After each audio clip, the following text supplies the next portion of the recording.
Everybody, uh, it is quite nice meeting you again. It is in another subject. It is interpretive listening. Um, just like usual, listening the podcast, but it is in different way. Baik, sekarang saya mau terangkan. Interpretive listening itu adalah uh, pembelajaran tentang mendengarkan secara seksama. Nah, seperti kan lakukan sebelumnya itu dengan podcast. Jadi pertama eh, podcastnya itu kan ada teksnya. Jadi kalian dengarkan bersamaan dengan teksnya. Jadi listening sama readingnya bersamaan. Tahap satu.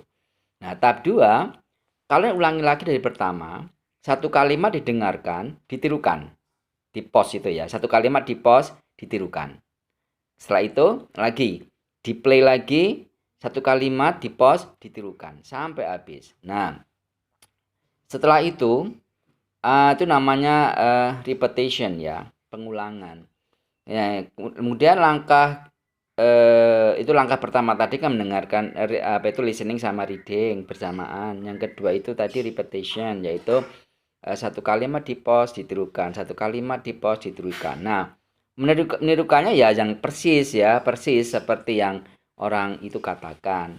Nah, kemudian langkah ketiga itu adalah shadowing. Shadowing itu dari awal lagi ya. Diklik play gitu bareng, ngomongnya bareng ya. Jadi ketika native speakernya bilang itu kalian menirukan persis dengan mengatakannya. Ya, ditirukan. Jadi ditirukan terus sampai habis ya toh.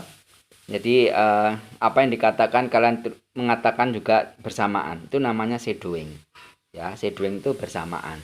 Nah, setelah selesai semuanya baru kalian seperti biasa itu reading aloud, dibaca sendiri, di teks itu dibaca sendiri dari awal sampai akhir, direkam.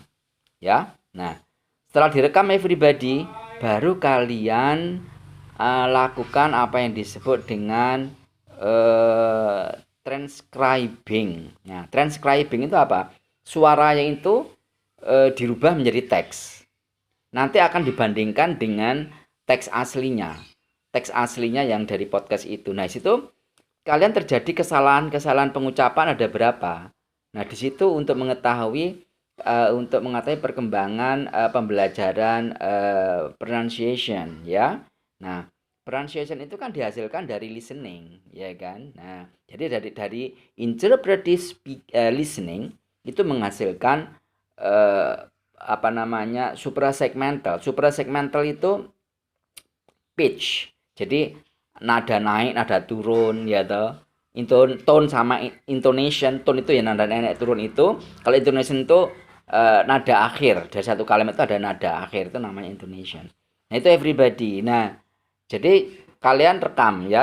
Kalau ngerekam reading aloud jangan klik langsung bicara, jangan. Jadi ketika reading aloud-nya itu ketika rekamannya di play begitu, berikan jeda selama 5 detik. Tuh, 2, 3, 4, 5. Baru ngomong. Loh, kenapa seperti itu ya? Supaya nanti karena ketika dimainkan transcribingnya itu, application-nya itu, dia itu butuh waktu untuk menangkap suara. Jadi supaya kena suara kalian dari awal. Tapi kalau ketika merekamnya itu begitu di play kemudian kalian bersuara, itu ada yang hilang, tidak tertangkap oleh transcriber itu ya. Oke everybody, seperti itu. Dan bagaimana cara mainnya nanti saya beritahukan ya. Oke.